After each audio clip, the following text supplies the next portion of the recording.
All right, what's up? Merry Christmas and a very happy holidays to you and yours. This is the December episode of Behind the Seams, presented by RipTydz, Oceanfront Grill, and Rooftop Bar.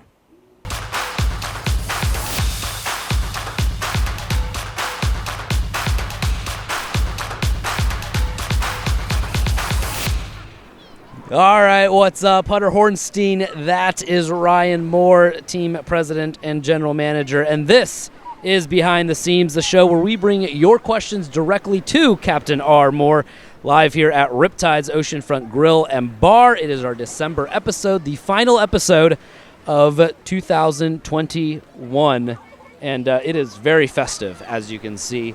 I mean, what's better than Christmas and happy holidays at the beach, Moore? Feliz Navidad. Feliz Navidad, indeed. Happy holidays. Happy New Year to all those that observe. We got ourselves who some doesn't good drinks. observe? Who doesn't observe New Year? I don't know. Just making funnies. Just didn't know. Just Asking making questions, trying to learn new stuff. This is the show where we bring your questions directly to Captain R. Moore. We're going to be doing this all season long. This is the off-season version of the show. You have a question, ask us. Twitter, Facebook, Instagram, all that good stuff. And we take your questions. We sit here at RipTydz. We sit oceanfront. I mean, look at that. That is just gorgeous. Not a green screen, not a fake background, all real. And we drink our delicious drinks here. We are festive today. You've got red. I've got green. At least it looks green, lime green. Ecto Cooler. Ecto Cooler. Yep. That's a callback to a last episode. Well done. Well done. What do you got over there? I was told it's jungle juice.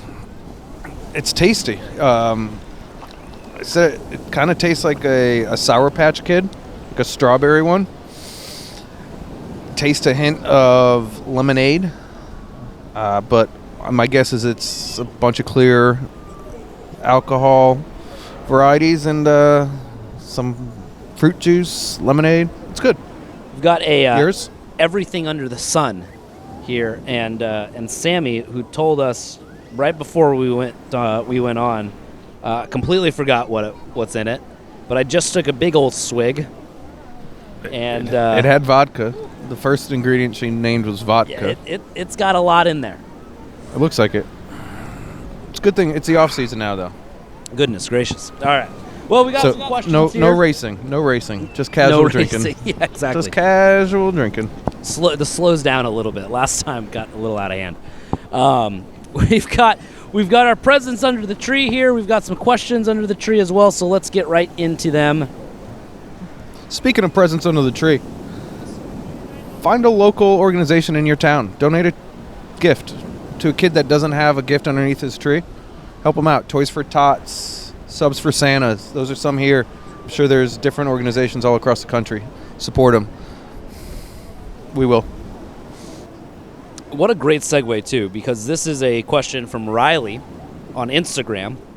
Riley wants to know, what's your favorite baseball-related gift that you've ever received? Every Christmas since I was born to this date, my parents have given me a Topps complete set of baseball cards. So since 1982 till present day, I still get that every Christmas. So that would probably be my favorite baseball-related Christmas gift. The set of cards? The whole set. The whole set? Like the whole shoebox full. Do you still have them? We do. They're at your parents' house in Connecticut? Yep, my parents' house, hallway closet, unless they moved them.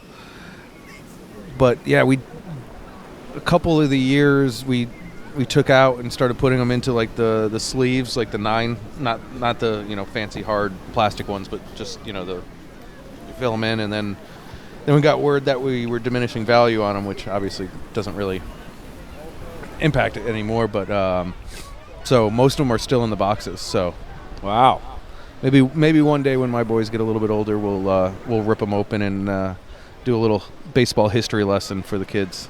That's really cool. So those have been around for a while. There's probably some great players in there. Oh, not too long. You're not calling me old. You just think about everybody that's played since 1982 till date. Like that's a lot of players. long list of names. Yeah, absolutely.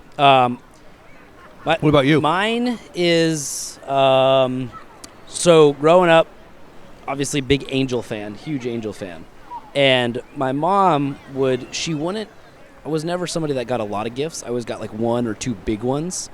And as I got in a little bit older and really started falling in love with the game, she would get me signed, framed photos of some of my favorite players. And they still hang in my childhood bedroom at my mom's house out in Long Beach. They're still there. Some of them are so old that the autographs are starting to fade a little bit too at this point. But I remember I have Vladimir Guerrero, Torrey Hunter, Mike Trout, players like that. But I think my favorite is a framed copy of the front page of the LA Times the day after the Angels won the World Series in 2002. And it has it's the front page of it, and it's all Angels. I think it's the sports section. It's all Angels, and it's signed by Mike Scioscia. And so I think that might be my favorite. A close second comes with Tim Salmon holding the World Series trophy. That one's signed as well. That one's actually really faded at this point. But when I was younger, I thought those were the coolest things in the world. They've hung on my walls. They've been on my walls, and they'll eventually make their way sometime, maybe home into a man cave or an office at some point in my life. That's what I was going to say. Any thought? Because you do have some of your own collectibles, if you will, in the office. Any thoughts on adding to the collection? I would love to. I think I think it's really cool too, because I used to keep I just used to keep stuff when I was little too. So I have a lot of ticket stubs from various games. I have old Rose Bowl tickets. I wish I had done that from back in the day when USC was doing their thing. I have Angels tickets. I have concert tickets. I have all these cool things. And a friend of mine, he did something similar. And what he ended up doing is he made a table out of all of them, and he put them in glass. And he has a coffee table. His coffee table is all of these. That's cool. All of these tickets. So yeah, eventually they'll come out of my mom's house, and I'll try to. Because ticket collecting is going to be a thing of the past. Yeah. Hard tickets. They're all digital now. Yeah. Everything's digital. So yeah, having those keepsakes are pretty cool. But definitely my favorite Christmas presents. And yeah, I think eventually we'll find some space on the walls and start building out that memorabilia collection in the office in the man cave. Certainly have some that are Pelicans related that I'm very proud of, but those definitely special place in my heart for those. Natural segues are the best. It all worked out. It was awesome. People think we planned this too. We don't. Another episode, by the way, where he has not seen the questions. I know you said that he saw the questions except for the before. one that was texted directly to us. I'm not. We can get to that one if you want. All right, Peter from Facebook. He wants to know, are you planning any stadium enhancements to improve the fan experience this winter, such as updating the scoreboard? The video board as it is will stay, but some of the bugs that were in it last year will be fixed.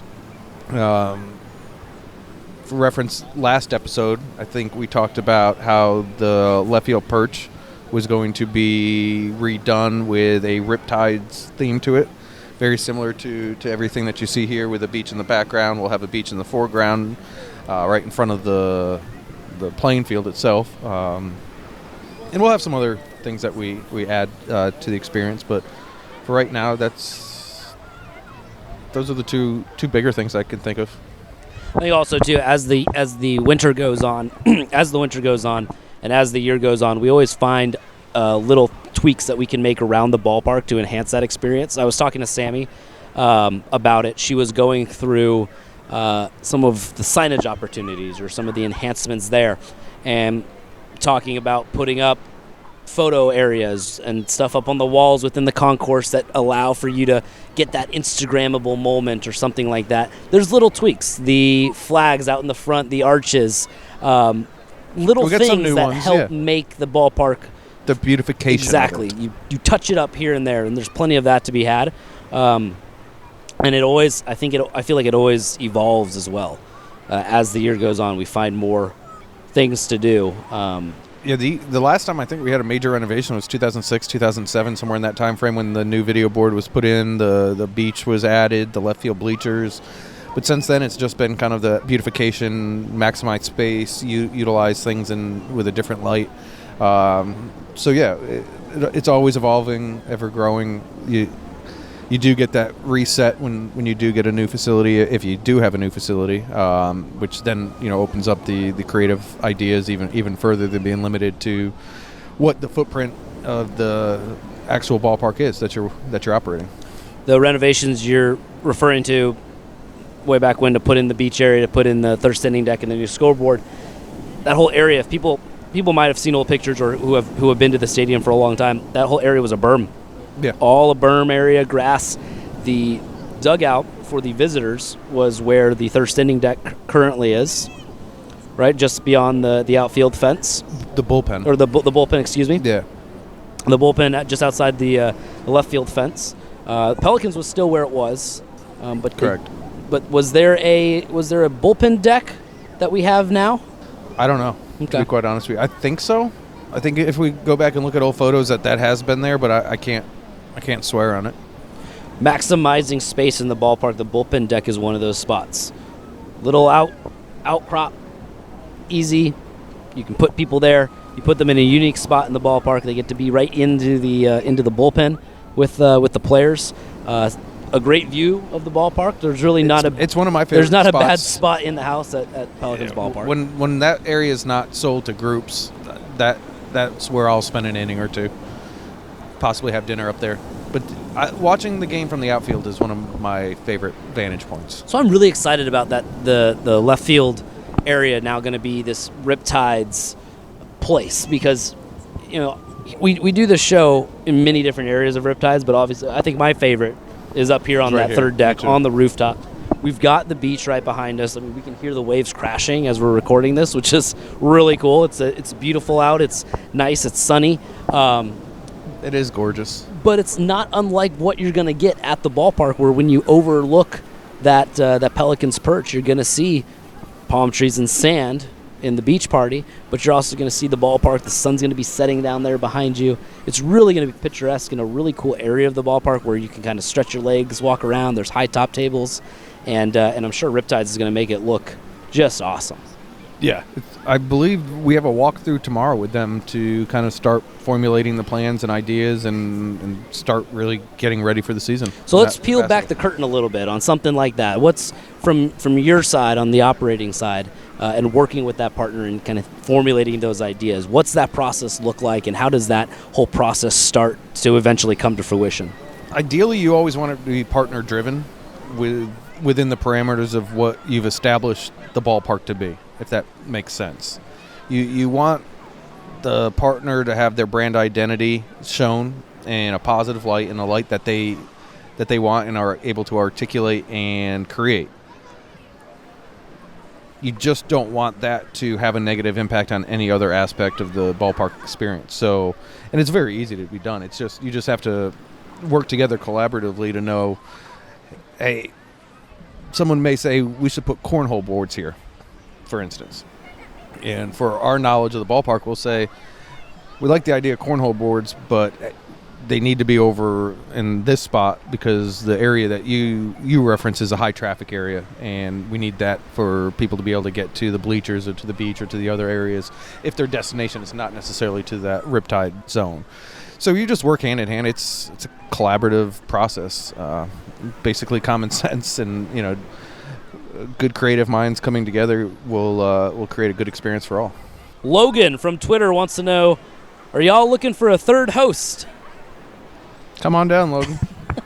I don't know. We know that Ryan Nicholson has just been approved to get some more mics, so we may have some opportunities. Is that to maybe get old Logan on here? Logan just...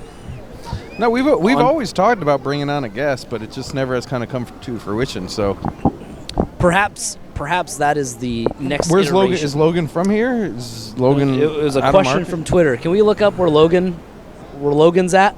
Can we find Logan? Let him know that we're answering his question on the episode, so he knows to tune in.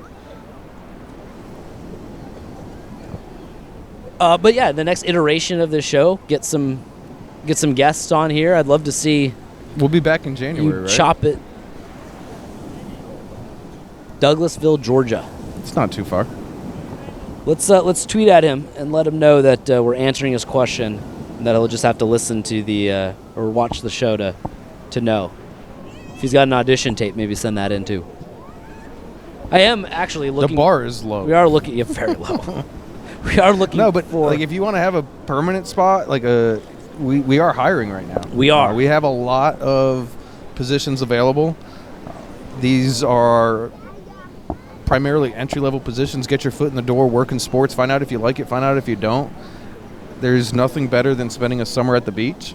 There's nothing better than working at a ballpark. When you combine those two, it can make for a good summer. We are also hiring for an on-field host. So I think Logan's probably talking about does he want to be does he want to be a host of this show? But we do need an on-field host this year. So if you're watching this and you say, hey, I want to be the guy on the mic that gets to greet the fans or call out the games or lead the stadium in cheers and chants, sign on up. Guy or gal. Anyone. We will take anybody. Hunter has been our on-field host for the better part of, I don't know, the last year or two, kind of as a fill-in and then as a nobody else is around type of role, and has done a fabulous job. But his responsibilities in game are a lot more than they used to be, and we need to find Hunter a little helper. Yeah. You know what? I asked Sammy if she would kind of fill in every once in a while, and kind of got the polite thanks but no thanks. Ryan Cannella has filled in at times. He's filled in at the knocker ball announcements. I think he does a great job. He just doesn't have any volume control, so he's at one level the whole time. Is that the high pitch one? He just screams. But I think he has a lot of fun with it. We talked about last. Yeah, we don't have the right person under the roof right now. Is what you're saying? Like we need somebody new. We have a lot of stopgaps, but nobody that's going to stop the leak. What are you looking forward to most this holiday season? Ooh, I'm a big see the friends and family kind of guy, especially when you don't see them for a while. Typically go home over the holidays for a little bit, which I enjoy because I get to catch up with people that I don't typically see during the year. I've had friends come out here this year and visit me, which has been pretty cool. Weather is pretty similar. It's nice and warm. And I see some friends and family that I haven't seen over the year because once we get into January, it's go time and we get ready for baseball season. And going all the way back to the West Coast is tough sometimes. So big family, friends. Spending time in Southern California sounds tough. Yeah. Yeah, that sounds awful. Checking in with them, though, seeing them, catching up, and then getting right back to work. I think I'm excited, though, genuinely excited about the season because we're back to, like you said, last year we're just playing, and we're happy about that in perspective of just today, we got tomorrow. But now we're kind of back into the swing of things that we normally have done, a normal off-season, normal ramp up to the season. We're starting in April, which is back to normal. I'm excited about that. I think we did some really good things considering all the limitations that we had this past year in 2021. In 2022, there's some big things in the pipeline. We've added some talent to the front office roster a little bit, and if all goes well, we'll add a lot in the seasonal roster. We got the fastest squirrel in all of baseball that we acquired this offseason. We did. I don't think we've talked about that on this show. We haven't. Eric Theis joining the sales team. Coming 10-year career out in Lake Elsinore, a California guy. Him and his family moved out here. And Ryan Cannella played GM, saw the talent out there on the free agent market, brought it on in. He did. Eric's a great addition to the staff. Got a lot of friends that have come through Lake Elsinore, another great club on the opposite coast. You know, somewhat similar to our makeup in our office. Yeah, glad to have him. He made national, international news years back with being the fastest squirrel. I believe he was like a D1 athlete, like got medals and national champion. Wow. I'm hearing D1 national champion for who? 400-meter relay D1 national champion athlete added to the staff. Suni Oswego. Was it Oswego or it was one of the Sunnis? Didn't know that. I don't big think get. Ryan Cannella is not going to be racing kids anymore.